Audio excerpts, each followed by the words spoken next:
Welcome to day 281 of our BU 365 day challenge. Sharon Horne-Ellstrom here. Today we're talking about the death paradox. And I think it's really interesting. I looked at my book this morning and I didn't do anything yesterday to prepare for this particular death paradox idiom. Not idiom, it's a paradox. All I did was write down the day it is, and then it's my brother-in-law's birthday, and then the paradox. And I guess I didn't write it down first. I didn't dive deeply into it for a lot of reasons.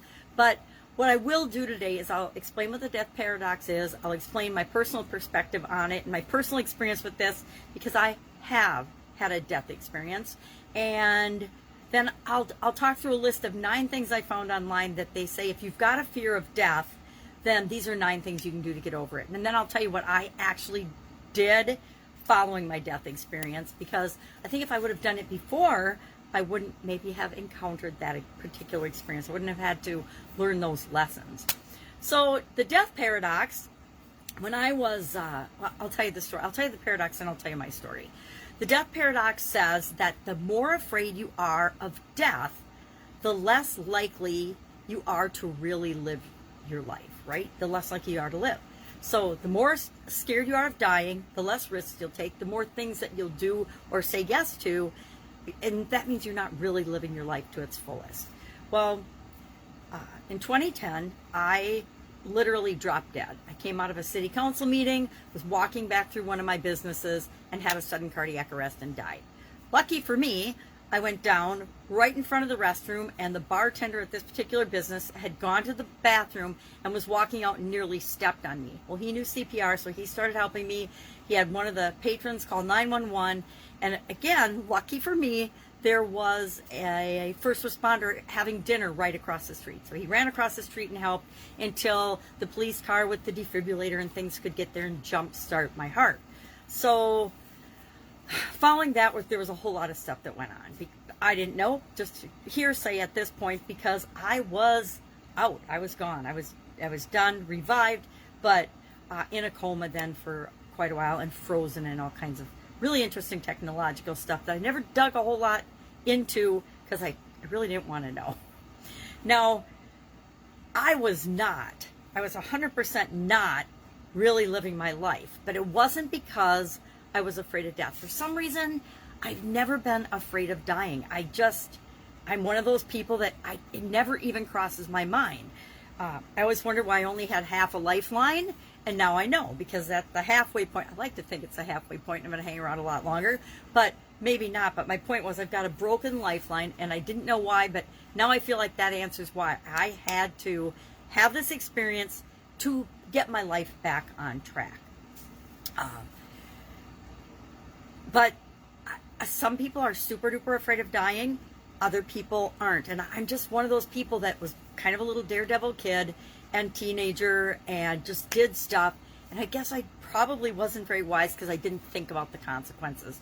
But I never did a lot of super risky things either. So in my growing up and in my experiences, I was at the time that this event happened, I was not being myself. I was living for all the other people around me and in my life and doing what I thought I should do. And some things happened, and it wasn't just in one area of my life, it was in several areas of my life that were traumatic and devastating. And all of that combined to put me in a position, probably for the first time in my life, where I felt like I didn't know what to do. I didn't know what to do. I didn't know what the right action was to take. And after this all happened and I woke up from the coma, I spent a lot of time, and I mean, not just a little time. I was in cardiac rehab for 6 months, and in recovery for 6 months from this event. So I had more time on my hands than I'd ever had to think about and learn and consider and study and try to figure out what had led me up to that point, because I was so grateful to still be here and still have my cognitive abilities. The vast majority of people that go through an event like that I've had, most don't survive. It's like a 93% survival rate, and of those 93%, only about 7% come out totally unscathed, at least in this, what my doctors told me, 6 to 7%. So I'm hanging in here. I'm doing pretty darn well, I think, and I'm grateful for it every single day.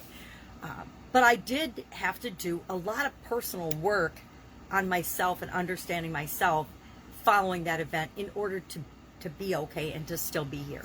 There's all kinds of statistics that say, you know, within 3 years of an event like that, this percent of people die. Within 6 years, this percent of people die. But they always say, if you don't make massive lifestyle changes. So to me, I heard, if you don't make massive lifestyle changes. So to me, that meant I needed to make massive lifestyle changes.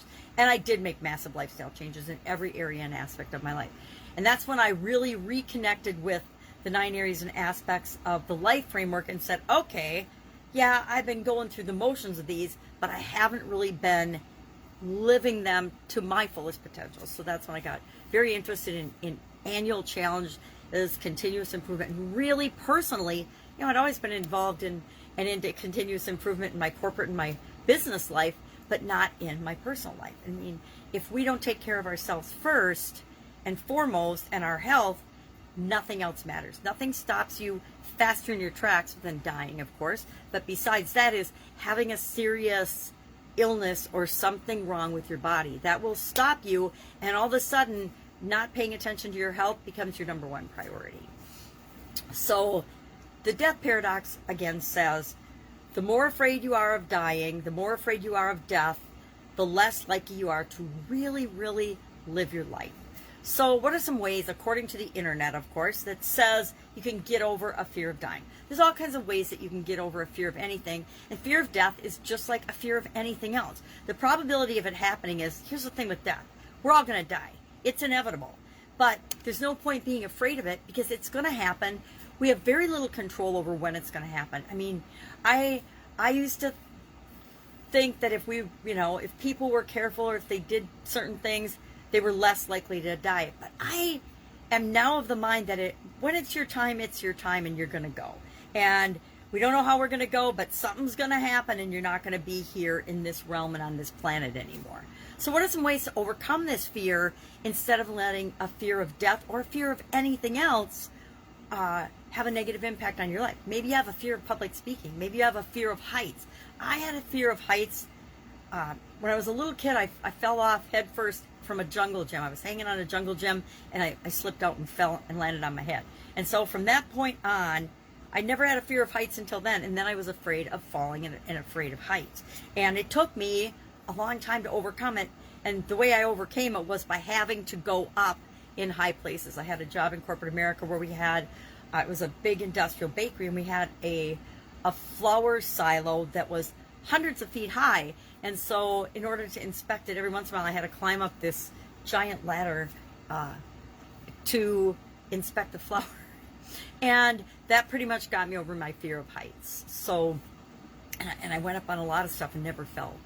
Now I can walk across the floor and wiped out on my granddaughter's toys the other day. And my daughter's like, "Are you okay?" I'm like, "I'm fine, just embarrassed." So what are some ways to overcome a fear of death or, like I said, a fear of anything else? Number one, exercise. When we move our bodies and change our physiology, it reduces our fear of anything. It increases our confidence and our ability, our belief in ourselves and our capability, so we're not afraid of things as much.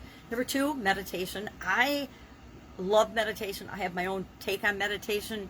My meditation is focusing on my breathing in a quiet space and just breathing and letting my mind think, and or emptying my mind or being present in my body. But there's all different types of meditation. If you've never meditated, highly recommend it.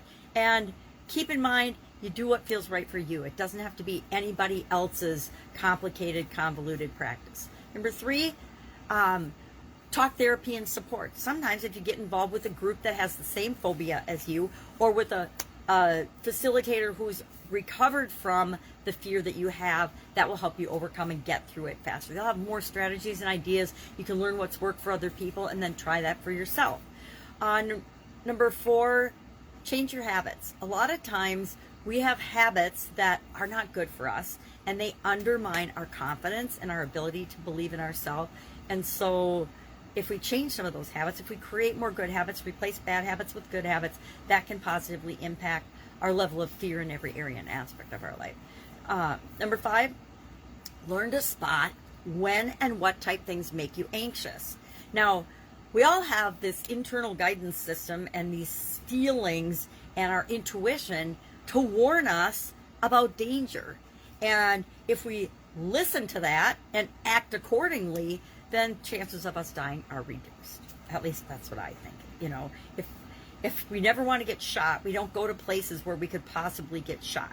Now, that is aside from random psycho shooters, right? Because we have no control over that. But if we listen to our intuition, we won't go to that McDonald's. We won't go to that mall. We won't go to whatever, that theater or whatever, all the craziness that's happened with mass shootings. So learn to spot when you're anxious, or when you get those spidey senses or that tingling in your neck or your back that says, take another route, go another way, etc. There's something called exposure therapy. I have no idea what that is unless, you know, they do mock death situations or something in exposure therapy, but that supposedly can help with the fear of death. Number 7, seek professional support and help if necessary. 8, get therapy. And 9, consider medication. Some people need medication for anxiety. And if that helps you, then use it as a tool to overcome a fear, and then you can always wean yourself off that. I'm a believer in medication can be a great tool for the short term. It shouldn't be something that we have to take our entire life. Although I'm not the great example of that, because I do take a beta blocker for my internal cardiac device since my sudden cardiac arrest. I don't like it, but I take it because I know that I need to do it. I tried not to do it for a year, and it ended up cranking my blood pressure, and then I had to do all kinds of things to get my blood pressure down so I wouldn't have to take another medication. So, death paradox, our action item today is on a scale of 1 to 10, 1 being not really afraid at all, 10 being scared to death. That's our idiom for today for Supersize Your Business. Where do you fall on that spectrum right now today? How afraid are you of dying? And then think about if you're 5 or above on that. You know, if you're average, a lot of people have a little inkling about, I don't really want to die, but they don't let it impact their daily operations, their daily living. But if you're 5 or above, maybe ask yourself, are there things that this fear is interfering with? And if there is, do I want to spend some time and energy over the next few weeks or whatever, however long it takes, or months or years, reducing that fear, that sense of death, so that I can enjoy my life more? That's it. Any questions, hit me up. Don't usually share that story, but I think that it's very pertinent to today's. Oh, I forgot to share what I did. What I did after that experience was and I think I did say it, I spent a lot of time and energy really getting in touch with what was right for me and what I needed to be doing in each of those areas and aspects of my life: physical, mental, emotional, spiritual, financial, relationships, contribution. And then it's just last year that I added confidence and communication to that 9 area framework. So it was really just 7 back then, those 7 areas. And I said, okay. And that's when I actually really started honing in on and breaking down my legacy goals, I call them, my super big, hairy, audacious goals, the grandiose things that I want to achieve in my lifetime, into smaller pieces, and then into daily. What do I need to do daily to be moving me toward those things automatically? All right, have an awesome day. I will be with you tomorrow. Bye.